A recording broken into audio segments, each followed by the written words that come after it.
Chapter 25. The Journey by Carriage, Pushing Through the Mountains. As Vandaliu and the others made a triumphant return home, they were welcomed with cheers from the ghouls who had remained in the village. They had expanded the village beforehand in preparation, but since the population had increased by over 100 ghoul women who had been held captive, it now exceeded the village's limits. But nobody cared about that. And then the rescued ghoul women and adventurers were allowed to rest, while Vandaliu undid the undead transformation on the food and spoils of war that had walked here on their own two legs, so that they could be properly dismantled. The tongues and eyeballs of the kobold mages could be used as materials for alchemy. The fur of the kobold generals could be used for armor and clothing, while their fangs would make good knives. The only thing to be gained from ordinary orcs was their meat, but the tendons of the orc generals could be used to make bowstrings. Meanwhile, the tongues, eyeballs, and livers of the orc mages would be used as more ingredients for alchemy, and every part of the noble orcs' bodies could be used as materials. Their meat would be used for food, their intestines would be used in alchemy or to make medicine, their skin would be used to make leather items, their bones would be used to make armor or weapons, their genitals would be used in medicines that boosted sexual function, their golden hair would be used to weave stab-proof clothing, and of course, their magic stones. If one were to bring these to an adventurer's guild, they could be paid a hefty sum for them. Yufufu. Materials, I wonder what I should make? It's a bit gruesome, but she's having a lot of fun, Vandaliu thought as he saw Teria skillfully handling a knife to dismantle Bugin into pieces while humming to herself. As he did so, she suddenly turned around. Come to think of it, Van-sama, what will you do from now? The knife dripping wet with blood and fat that she was holding close to her face was gruesome indeed, but it seemed that she was concerned about what Vandaliu's future plans were. The Ghoul King was a role that only existed while multiple ghoul villages unified against a common enemy. It was different to the king title of other races like goblins or kobolds. Now that the noble orcs had been defeated and the rest of the enemies eliminated, there was no point in Vandaliu continuing to be the Ghoul King, nor was there a reason for all of the ghouls to continue to stay in one place. Teria and her followers would return to their original village and go back to living their normal lives. That is precisely why I must take Van-sama back with me. Teria held this thought in her heart as Vandaliu replied. About that, there is something I want to discuss tomorrow. Something you want to discuss with just the two of us? No, with everyone. I guess that would be the case. Ho ho ho ho. That night's dinner was a feast to celebrate their victory. The ghouls praised each other's deeds over grilled skewers and soups made from orc meat. The appetites of the women who had been held captive were particularly fierce. They devoured the orc meat greedily, as if in repayment for having been treated as playthings for so long. Even the female adventurers who had only been desiring death had vigorous appetites. Right now, they only wanted to undergo the ghoul transformation to become Vandaliu's followers, so it seemed that Zadiri's advice of, your bodies won't be able to handle the ritual if you don't build up your strength, a little had been effective. Vandaliu had never imagined that the death attribute charm skill would be effective on humans that had lost the will to live and only desired death. If I was on Earth right now, I could probably make a lot of friends just by standing near famous suicide spots. Well, if he actually did that, he would probably end up as the founder of a new religion, so even if he was on Earth, he probably wouldn't do it. Vandaliu munched on a noble orc skewer as he thought about this. The meat had been smeared with tear sauce * made from fruits and herbs that grew in the devil's nest before being cooked. Each bite filled his mouth with the meat's juice and melted fat, but the tear sauce provided it with a clean aftertaste. It was the kind of food that he could eat endlessly. He couldn't help but to be emotionally moved by the taste of the meat. TLN*. Tear sauce is a kind of Japanese sauce used in grilled food, sushi, nabemono, and gyoza. Among the foods that he had eaten since reincarnating in Lambda, the wild boars had been tasty, but the meat of the huge boars that he had been eating since he started living in this village had been even tastier. But the meat of the noble orc surpassed even that. Even high-quality pork from Earth couldn't compare to this. It was so delicious that Vandaliu was sure of this, even though he had never eaten high-quality pork. Oh, I won. I finally won one against them. While eating the meat of the noble orc that he would definitely not have been able to taste on Earth, he felt proud of his victory against his uncle's family. The first step in the ritual to turn human women into ghouls was to dig a hole in the ground large enough to contain all of the women undergoing it. Next, ghoul blood and the venom secreted by their claws were added to the mud while offering prayers to the goddess Vita. And then more mud was put back into the hole, submerging the women. They would then be transformed from humans into ghouls after 3 days. It just looks like we're drowning them. Staring at the mud that Kachiya and the other female adventurers had been submerged in, he repeatedly used his magic to check that he could still detect signs of their life. He couldn't help it. After all, in normal circumstances, they would be suffocating to death. There's no problem with this. This is the method that has been used since long ago. Though if we tried this on races other than humans, such as monsters or other races created by Vita, they would drown. Van-sama, this is how I transformed from a human into a ghoul. Hearing the approval of the two elders, Zadiris and Teria, and sensing that he could still detect the female adventurer's signs of life after 10 minutes, Vandaliu was convinced. More importantly, we must continue the discussion from the other day, must we not? You're right. A night had passed since the victory feast, and the ghouls' festive mood had faded away. They were gathered together and were waiting for Vandaliu. Including Teria, they thought that Vandaliu would now begin discussing the allocations of the 100 ghoul women whose home villages had been destroyed and now had no place to go, and the female adventurers that were being turned into ghouls, the promised magic items that would increase the birth rate of ghouls and Vandaliu's future. The women who had been made pregnant by the monsters would heal back to normal a few months after childbirth, and there wouldn't be a problem allocating 10 of them to each of the other villages.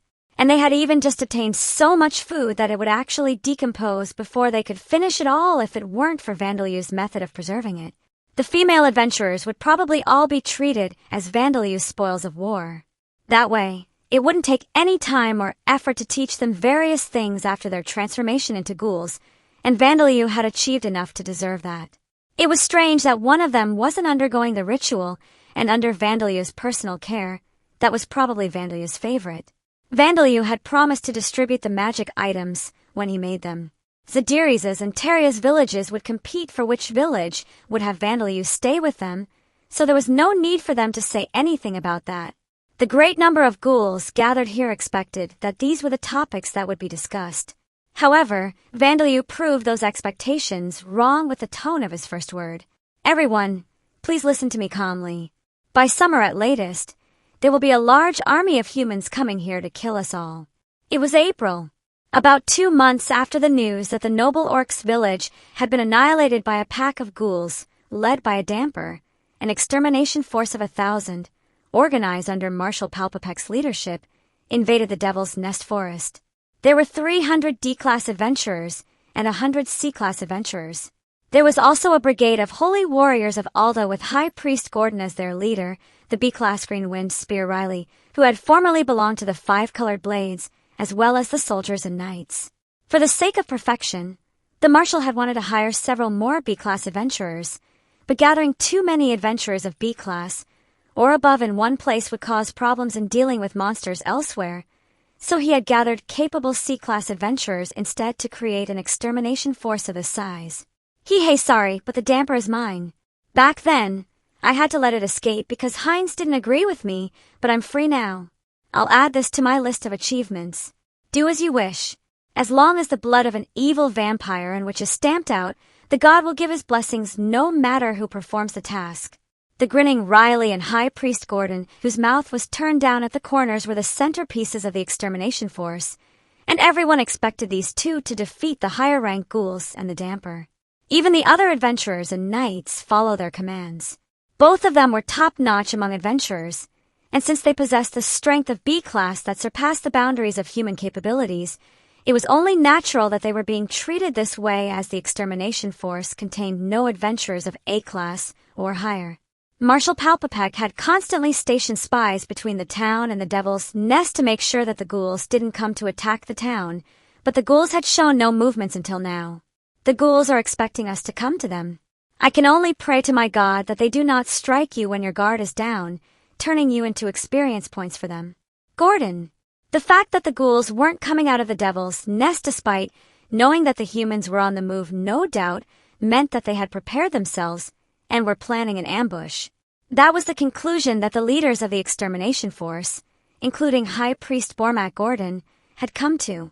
That was why all of the members of the extermination force looked nervous. I don't need you to tell me that. They'll just become stepping stones for me to surpass that naive Heinz. Since Riley had left the 5 colored blades, the number of direct requests, and the way the guild treated him had changed remarkably. He was still an obscure individual, so he was desperate to build achievements for himself by accepting the marshal's request. That was why the expression on his face was that of excitement, not nervousness. His head was full of thoughts of raising the dampers, severed head in the air, deepening the trust that Marshal Palpapek had in him, having a successful career, and becoming a Marquis's personal knight and spearmanship instructor. And so the extermination force entered the Devil's Nest and began searching for the enemy. They knew where the noble orc's village was, but the locations of the villages of the ghouls who had destroyed it were unknown. Since it was a dangerous Devil's Nest, they had hesitated to send in adventurers to investigate the Devil's Nest beforehand.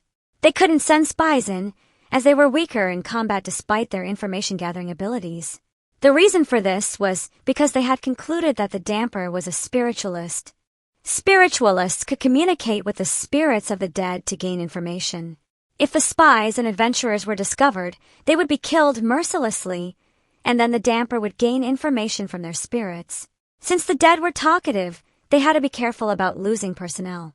The search for the enemy was difficult. We've only found goblin and kobold villages.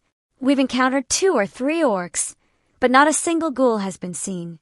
Yeah, and other than that, there's been huge boars, the mad boars that are superior to them, impaler bulls, iron turtles, giant rats, nothing but beast-type monsters. It wouldn't have been unusual to at least come across a small platoon of ghouls keeping an eye on this area, but the extermination force couldn't seem to find any ghouls. No, they did find a ghoul village, but no good. All we found there were goblins who had settled in. There was nothing left in what seemed to be the remainder of a ghoul village that they found. The ghouls are definitely gathered all in one place, waiting to ambush us. This is bad.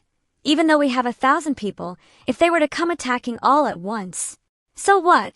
I'm going to take revenge for Rikken, my younger brother.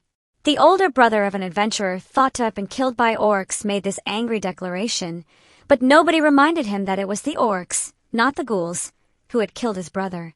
Well, the women might have survived, but there's a high chance that they've been turned into a ghoul, right? We have to save their souls as soon as possible. The male adventurer didn't object to the words of the devout Alda follower. Even he agreed that after being treated as playthings and then turned into ghouls, they would be happier simply being killed. The extermination force set up an encampment in the place where the orcs' village had been as they continued their search of the Devil's Nest. However, their search turned up only monsters that weren't ghouls, and even after several days, there were no signs of the ghouls coming to attack them. Of course, that made no difference to the fact that they were staying in a dangerous Devil's Nest, but since they had more than enough manpower gathered to deal with the normal monsters appearing in this forest, the air of tension around the extermination force began to loosen. More carriage wheel tracks. What could this mean? Doesn't that mean that we've passed through here before? You idiot! The carriages are back at the encampment. The extermination force was using multiple carriages to transport supplies. Even though this Devil's Nest was a forest, there were 5-meter-long mad boars rampaging around and knocking down trees, so there were plenty of large animal trails that carriages could travel through. However, those carriages were either back at the encampment set up in the ruins of the orc village, or outside of the Devil's Nest entirely, going back and forth from the town to bring in more supplies. There was no way that those carriages could be using this animal trail that was in a completely different direction from the town and encampment. Then what are these wheel tracks? Do they look like monster footprints to you? Adventurers probably passed through here a long time ago. The lack of horse hoof prints is proof of that. The rains washed away everything except the deep wheel tracks. The soldiers and adventurers here decided that this man's deduction was reasonable, so they didn't bother reporting it to the higher-ranking individuals of the extermination force. Parties of adventurers brought carriages into the Devil's Nest from time to time to transport large quantities of materials. Defeating orcs and huge boars would yield a lot of meat, while cutting down ents would yield valuable timber, but carriages were necessary to transport these items that would weigh hundreds of kilos through the Devil's Nest. There were space attribute mages that could transport luggage in a subspace, and there were also magic boxes created through alchemy by these space attribute mages. But both of these were rare, so the vast majority of adventurers didn't have access to these. And so these members of the extermination force assumed that these wheel tracks had been made by such adventurers. They would discover that this was an incorrect assumption 2 weeks later. By that time, Marshal Palpapek and Viscount Balchess had grown increasingly impatient, and the extermination force's tension had all but vanished. There are carriage wheel tracks leading outside the Devil's Nest. Why did nobody realize this earlier? Gordon shouted in rage at the subordinate who had delivered this news. Since the wheel tracks were heading in the complete opposite direction from the town, towards the Boundary Mountain Range, nobody paid it any attention. And while vampires might use a carriage, nobody had thought that the ghouls would be. Monsters like goblins and orcs generally didn't use carriages. No, they couldn't use them. They didn't possess the knowledge required to build them. Monsters like vampires who hid in human societies and lured humans to cooperate with them had ways to obtain carriages, but the only cases in which goblins and orcs possessed carriages were when they plundered them from humans. They would use the carriages roughly without being able to perform maintenance on them and often eat the animals needed to pull them, so the carriages usually broke and were abandoned or taken apart for materials to build houses. Even though ghouls were far more intelligent than goblins and orcs, the same should have applied to them. That was why even the experienced adventurers hadn't come to the conclusion that the ghouls were using carriages for transport. The knights and soldiers who had been instructed to listen to the advice of the adventurers had thought the same as them. But they had searched the Devil's Nest over and over without finding a single ghoul, and the ghouls had never attacked. And there were deep wheel tracks leading outside the Devil's Nest, as if dozens of carriages had all passed through the same place. There was only one possible conclusion. Shit! That damper used carriages to run away with the ghouls. How did nobody notice? What the hell are the spies doing? Riley shouted these words, but everyone knew the answer to his question, including himself. The spies had been keeping a proper lookout between the Devil's Nest and the town. What Marshal Palpapek had been cautious of was the potential of the ghoul advancing on the town from the Devil's Nest, not the possibility that they would escape in the opposite direction towards the Boundary Mountain Range to the east. That was why all of the precious spies had been positioned to the west, between the town and the Devil's Nest. To think that the damper leading a pack of hundreds of ghouls would run away without fighting. We've been tricked. High Priest Gordon let out these words with a frustrated groan, and the extermination force's expedition came to an end. But other than him and Riley, who had missed out on a chance to add more achievements to his name, the rest of the extermination force returned to the town with expressions that were happy rather than bitter. They had also missed out on the chance to gain money and add achievements to their own names from defeating the ghouls, but they had collected quite a lot of materials, magic stones and body parts that served as proof of having killed monsters from defeating the other monsters in the Devil's Nest. And since the nation had funded the expedition's expenses, they hadn't lost anything. The knights and soldiers had been getting paid higher salaries for being on a dangerous expedition, and they had been eating the meat of mad boars, and such that they wouldn't normally get to eat often, so they were very satisfied. Viscount Balchess was dancing for joy inside when he heard the news that the ghouls had escaped towards the Boundary Mountain Range, and the extermination force hadn't sustained any casualties. If soldiers and knights had died, he would have had to pay money to their families as compensation and find replacements for the lost personnel. He was a little uneasy about the fact that the ghouls hadn't been exterminated and the threat hadn't completely disappeared. But beyond the mountain range, there were countless Devil's Nests so large that his entire territory could easily fit inside them, and the monsters living inside them weren't on the level of noble orcs. It had been told since the Age of the Gods that numerous dragons, which were designated as disaster-level monsters, lived there. He had a strong feeling that there wouldn't be much difference if a few hundred ghouls were added to those monsters. Viscount Balchess was more interested in the forest-like Devil's Nest, whose monster population had been largely decreased by the 1,000-strong extermination force. Since there were no longer any powerful monsters living there, if the rest of the monsters were hunted down, and mages were hired to purify the tainted mana there was a chance that this Devil's Nest could be transformed into prosperous farmland. With thoughts like these running through his mind, he didn't have many brain cells spare to devote to worrying about the ghouls and damper. To think that they would run away. With an expression, as if he had swallowed dozens of bitter bugs, Marshal Palpapek dispatched spies to check whether the ghouls had really run away towards the mountain range, and then turned his attention towards other things. Translator's note: there's a Japanese expression that translates to something like, as if having swallowed a bitter bug, that basically means wearing a sour expression. In this case, having swallowed dozens of bitter bugs means his expression is very bitter indeed. Now that the ghouls had escaped, he would have to enter a political battle with the finance minister who would be making complaints such as, was such a large budget really needed? And could it be that you were simply planning on using the nation's funds to help purify the devil's nest in the Viscount's territory and turn it into usable land? The one who had benefited the most from this incident was Viscount Balchess, whose territory had increased and could potentially benefit greatly in an economical sense. And because the adventurer who had obtained the information regarding the damper Vandaliu had promptly vanished and the expedition had ended in failure, none of the information that he had provided was recorded in the written reports. The only place that information remained was in the memories of a few of the people involved. In the discussion on the day after the victory feast, Vandaliu told the ghouls of the humans that were going to march on the devil's nest. Naturally, their angry response was, "We'll ambush those humans. We've become strong. No matter how many hundreds of humans come, we won't be defeated." As Vigoro raised his fist valiantly into the air, many of the ghouls agreed with him.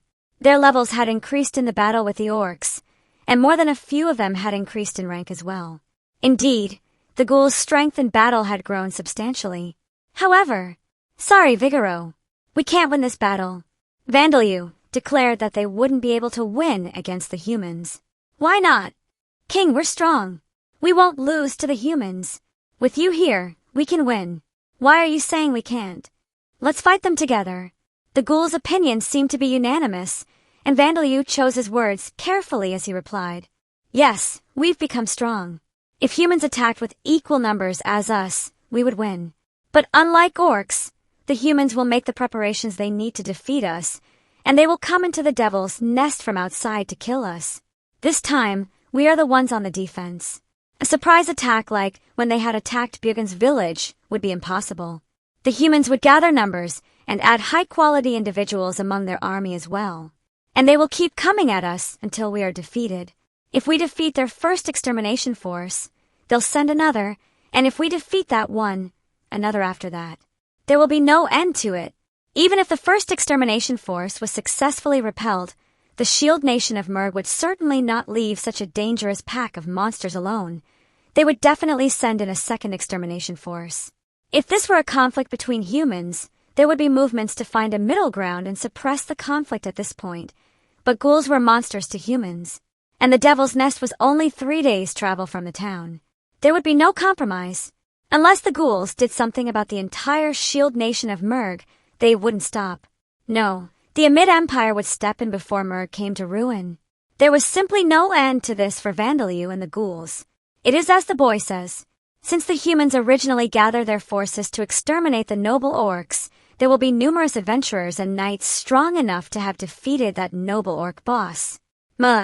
As Zadiri's voiced her opinion, Vigoro said no more, only giving a low growl.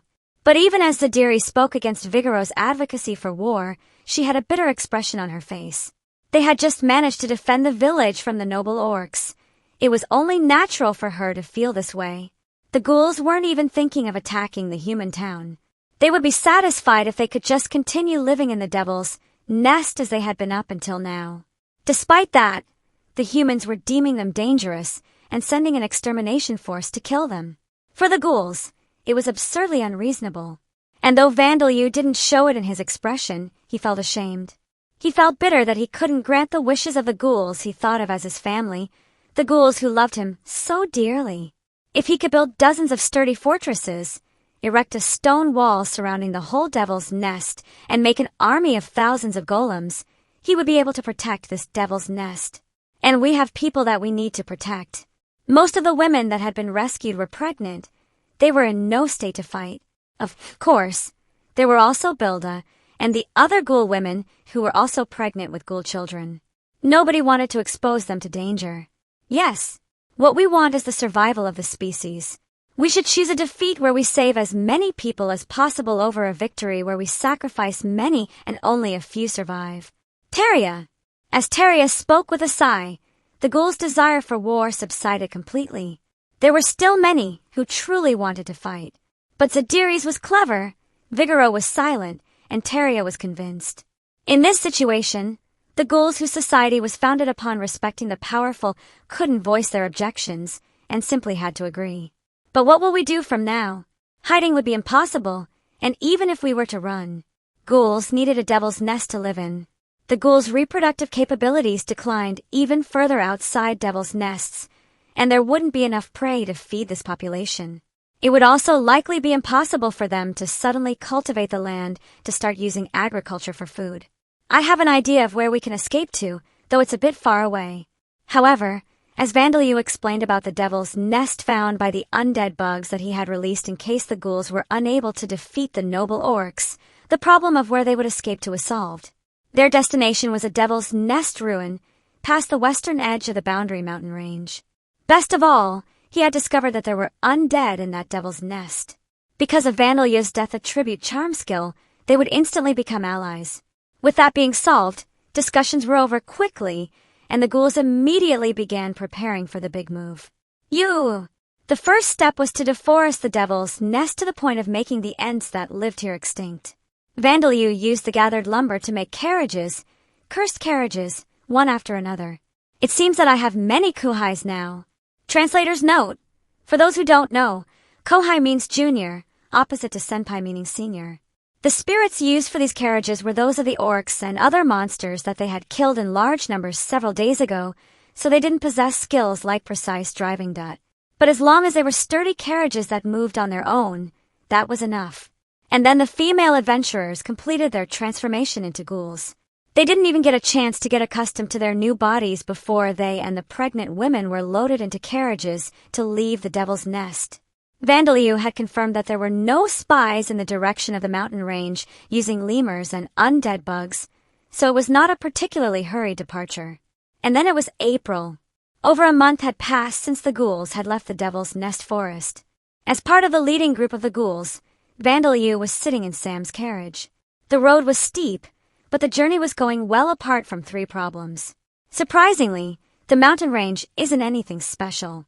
It's funny to say that while completely wrapped in furs, cold weather clothing for crossing the tall mountain range had been made from the furs of animals that they had hunted in the devil's nest forest.